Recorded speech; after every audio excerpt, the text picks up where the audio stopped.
In this series, lowimpact.org talks with people working to build a mutually owned, democratic, decentralised economy that builds community and doesn't destroy nature. We want to increase collaboration to bring about system change. Find links to the sites mentioned in the videos in the description below. Join the conversation by liking, commenting and subscribing to our channel. Hi, welcome to Vallis Veg. I'm Cordelia. My husband and I own Vallis Veg. It is a small farm of about 18 acres, although not all of that is growing space. Our aim is to make the land productive, to make it biodiverse, to have a lot of things growing to sequester carbon. And there are quite a lot of things that happen on the land. So originally it was just a field that cows grazed on occasionally. It had one tree and it had hedgerows around the edges. It is a triangle. And when we bought the land in 2003, we started planning to plant quite a lot of trees. We planted woodland trees, kind of 2004 to 6 we were planting them. And since then, we've set up a market garden that supplies very, very local veg boxes and general vegetables to Frome. We have a small campsite, and the aim of the campsite is everybody kind of has their own space, so it's not a big field with lots of tents in it. We have seasonal workers who help on the land, and we have somebody else who helps with the campsite, who lives on site. And we have a cooperative who use the site to teach people about horticultural skills, bushcraft, and generally use it as a therapeutic space. So I'll take you on a tour.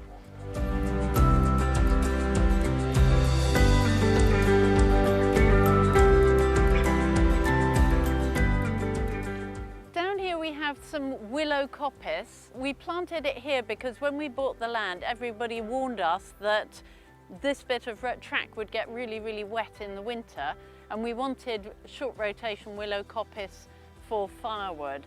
So there are several rows, and every year one row gets cut, and we chop all the wood up, and it's quite small bits of firewood that are really great for heating, particularly actually in autumn, because they don't burn very hot, but they're very easy to burn, so you can get a little bit of a fire going and have some heat control.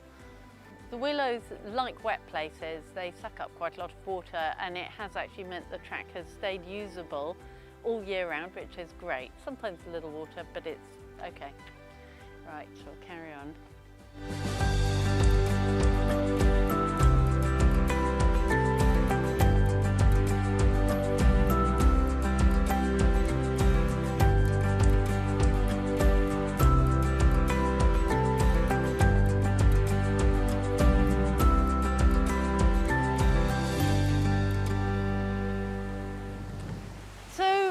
What you can see here is that the wind comes from the southwest and our land mostly tilts towards the southwest.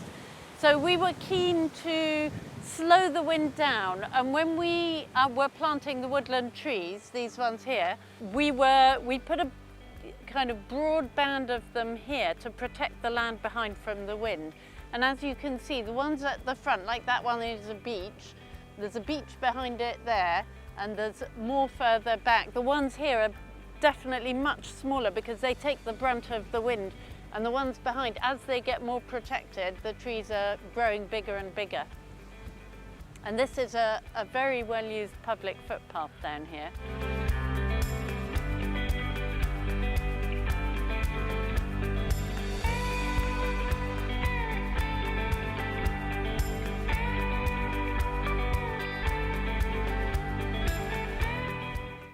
So this is the edge of our land, the corner of our land. Okay, let's carry on.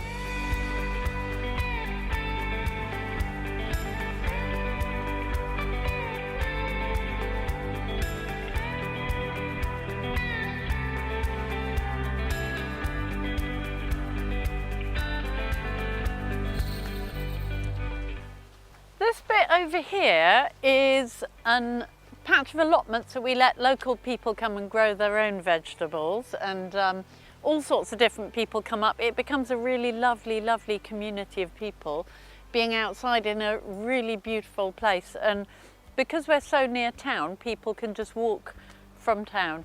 It takes about less than 10 minutes to get to the edge of town.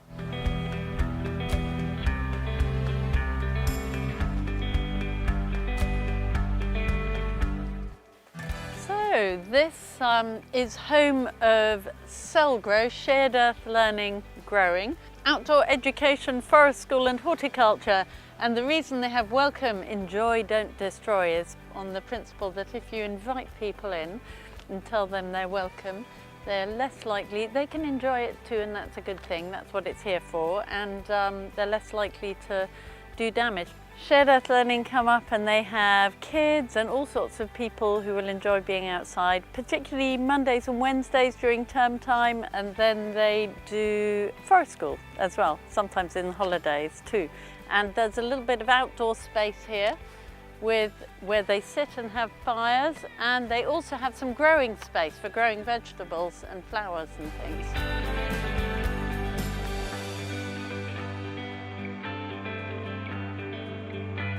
So this is part of the market garden. We have a rotation of 4 big patches, and these are 2 of them. So this one is squash this year, and that is brassicas. So they're crops that we don't have to be tending a lot. So the squash we bung in there, take a little bit of care of them, hopefully they grow, we get loads of squash, harvest them all at once fairly soon. We could go and have a look at them actually, they're wonderful. Crown Prince mostly, but there are some other ones as well. And you can see the foliage is dying back a bit, but the squash are looking pretty good. And we keep an eye out, when it looks like there's going to be a frost, we'll take them all in quite quickly. So this is very much winter crops. We'll be coming up here in the winter and cutting cabbages, and we have kale and I think some cauliflower as well up here. Now let's take a look at the rest of the farm.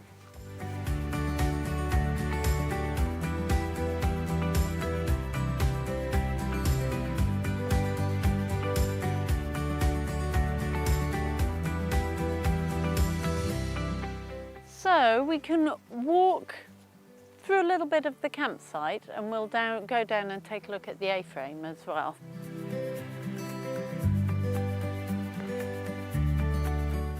I love the mushrooms everywhere. We've got the wash block over here for the campsite, built by me and a friend. If you want to see it in more detail, you can get our online compost toilet building course from Lily. There are campsite pictures off to the left.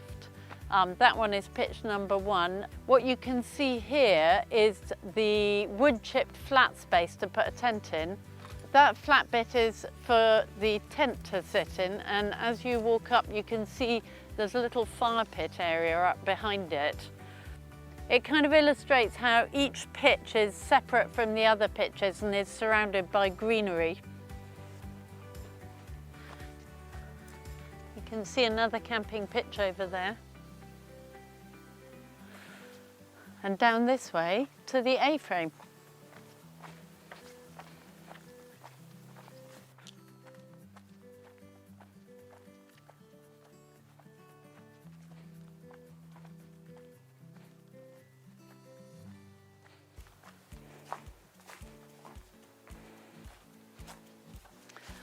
So this looks a bit of a mess because of the straw at the moment.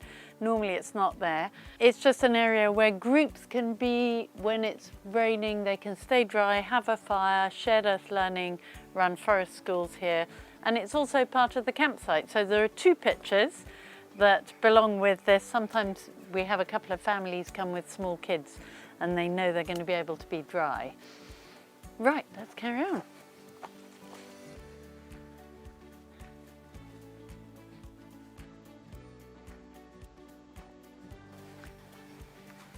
So here you can see the other 2 field cropping areas.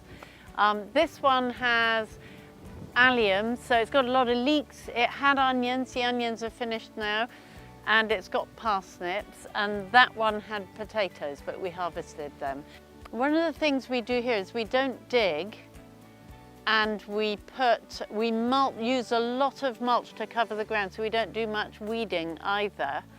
And we were experimenting with a way of growing potatoes where we covered the ground with biodegradable cornstarch mulch, and we put the potatoes on top of it and covered them with lots of waste straw from a neighbouring farm, and it worked quite well. The aim was for it to not need any digging and for it to be very, very quick to harvest, and it seemed to work quite well, so I think we'll be doing it again.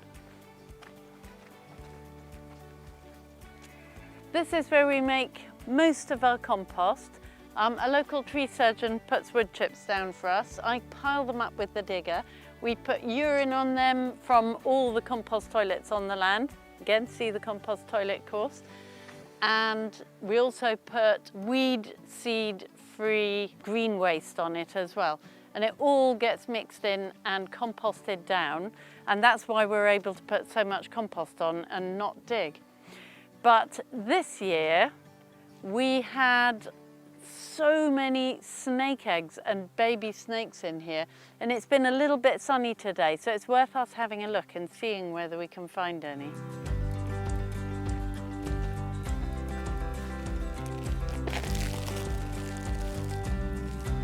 I actually think it's a bit late in the year.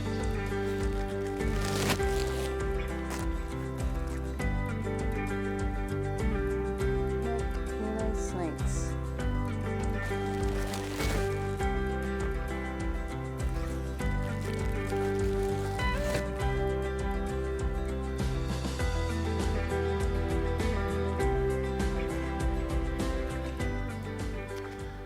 One of the things we've found is we bought the land in 2003, and it was just a field with the one big horse chestnut tree on it.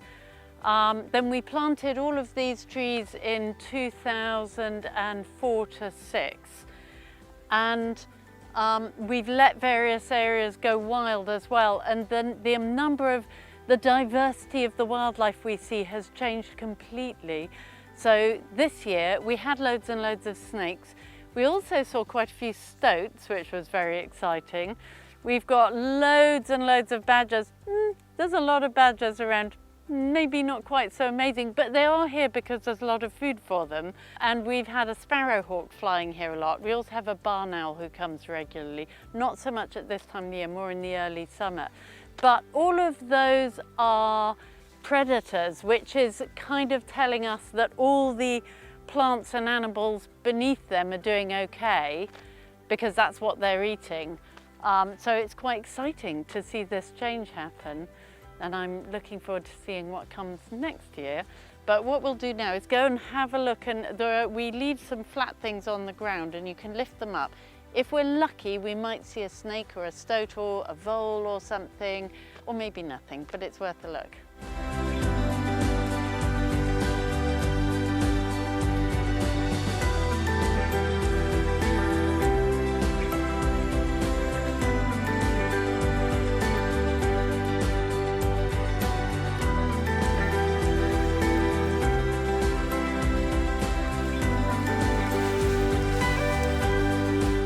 Now, over here, there is I don't know how big it is actually, maybe an acre or 2 acres that my husband Chris sometimes has a couple of pigs in, and he buys them in as weaners and raises them up in just through the summer into the autumn or early winter.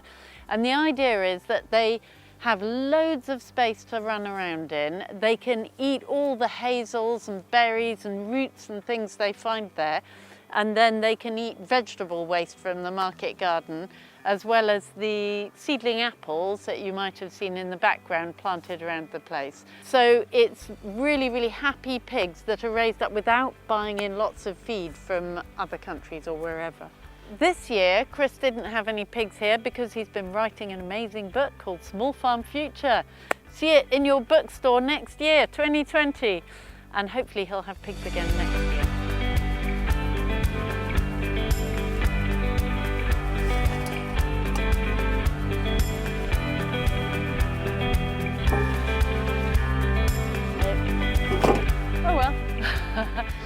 While we're here though, there is a log hive here, and the idea there is to have somewhere for wild bees to live. We never take any honey off it, we just leave all the honey for them. And so far, I think they've been doing pretty well.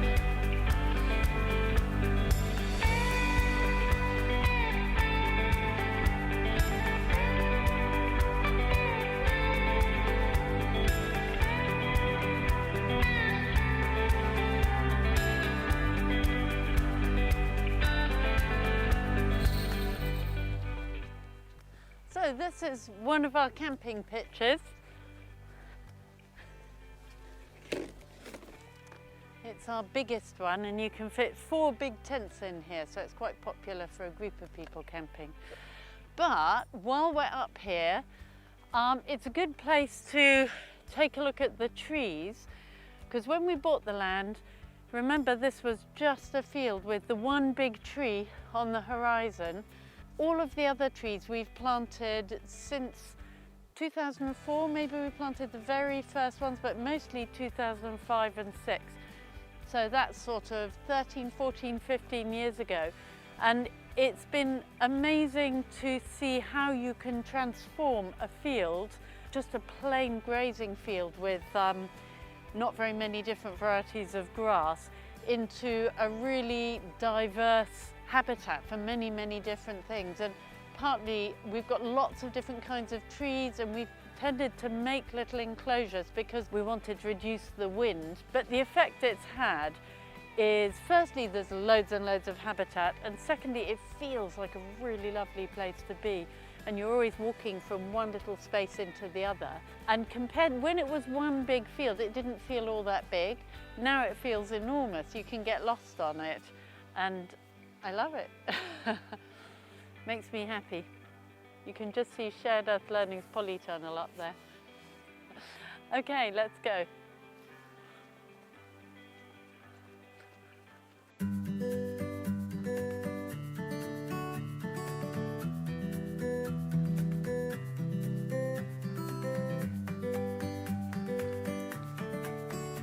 More mushrooms.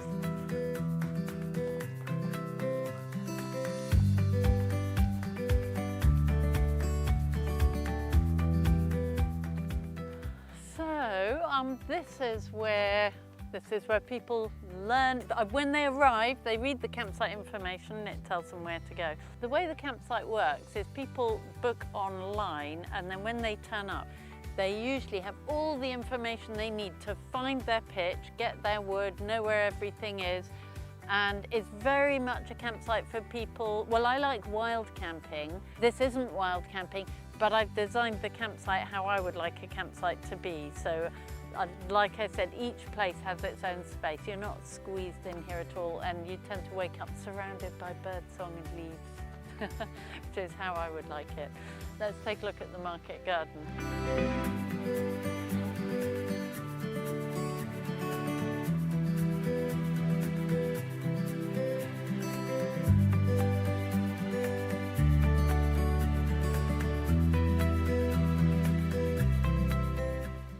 So this is the market garden where loads and loads of vegetables that end up in our delicious veg boxes go. We deliver to Frome, so if you're from Frome and you want some lovely, fresh, very, very local veg, give us a call. At the moment, I think I said earlier, we don't dig, we do a lot of mulching. We have more plastic in the garden than we would like, and that's because it saves so much time if you don't have to weed.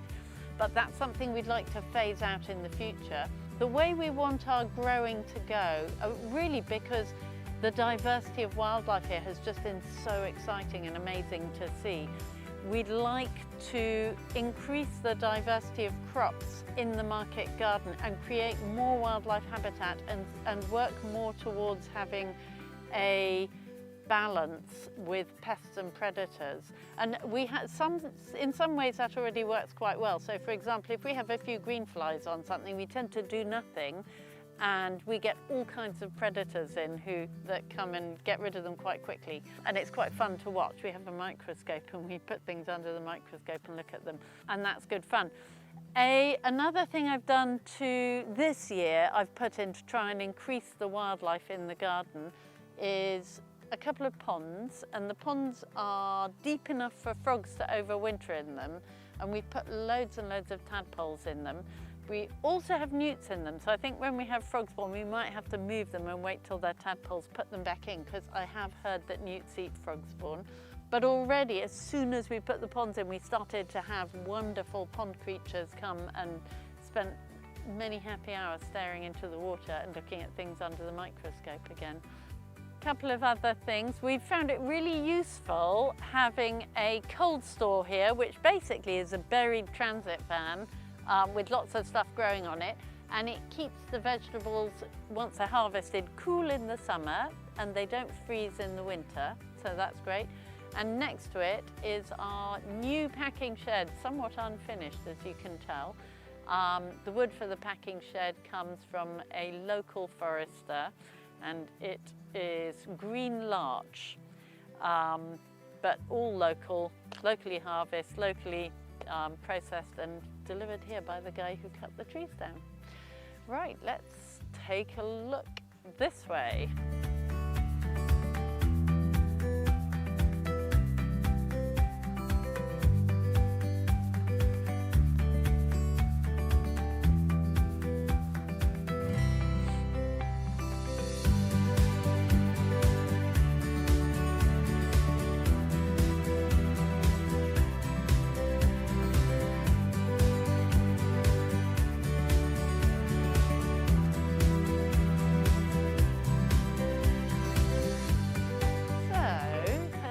We have some fruit growing here. Mostly this is fruit for us, partly because in Somerset people don't appreciate getting apples in their veg boxes, and most of the people who are into local veg in Somerset have a source of apples already because there's quite a lot of trees around. Pears we might occasionally put in, and we do sell online sometimes apples and pears, but growing fruit is something we love to expand. Fruit and nuts, which takes a long time to get established, well, particularly nuts, but that's something we'd like to develop more of in the future as well. And while we're here, this is the very little used, not for public use, first toilet that I built on the land. See the compost toilet course if you want more information. We'll carry on this way now.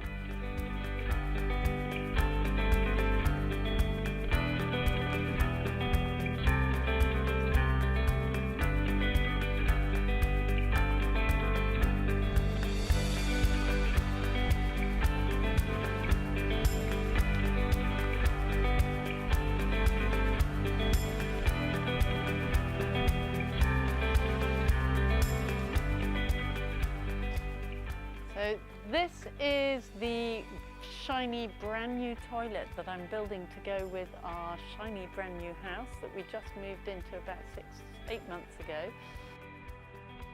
Toilet long overdue, we're still using the other one, but it's going to be a really good one, and it's the culmination of the toilet building course. I think I might have mentioned already. Let's go see what veg is growing up here.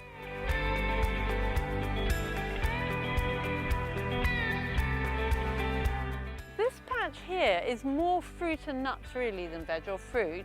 We have some soft fruit. We've got a gooseberry patch and a blackcurrant patch, hoping to have more soft fruit in the future. A slightly abandoned bit here, and then some of our rhubarb is here. You might have seen we have some in the main market garden as well.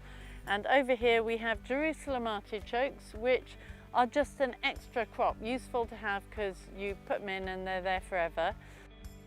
And we have a row of hazels which are growing up quite well, and the hazel growing, we've got 12 trees, and the squirrels actually haven't attacked our hazel trees because we've got alternating alders and hazels in quite a lot of the windbreaks, and those hazels are just little wild ones, but because there's lots of shelter and they're all in a long line, the squirrels are happy just to go along and eat those hazels, and fingers crossed our ones have been okay. So it's quite a useful tip for growing hazels and not having them eaten by squirrels, but you do need space.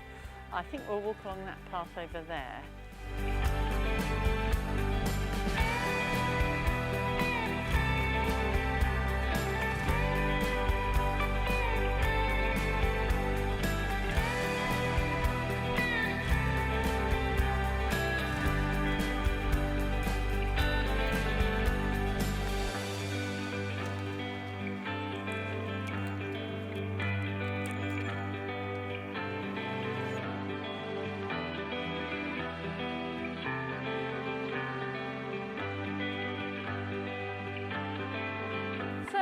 back in the market garden, which seems like a good place to finish because it's right at the heart of what we do, and it's where it's wanting to grow and make the land productive is what prompted us to get land in the first place. And after we got the land and we started to make it productive and we moved on, we could feel the difference that living among nature and all the wildlife made to us, and the excitement about each little thing that happens through the year, both in terms of the wildlife and in terms of what's happening in the garden and the food that you can harvest and eat. What has surprised me is how deeply happy it has made me feel. And other people who we've had live on the land, a lot of people have said they experience the same thing, which may be because it's what they want to do, but I really believe that human beings are animals and we are kind of designed to live working outside with other people, kids running around, eating fresh food straight from the plants. I recommend, if you at all think it's something you'd like to do, go for it. Just try and make it happen, because for me it's been the most amazing experience and I love my life.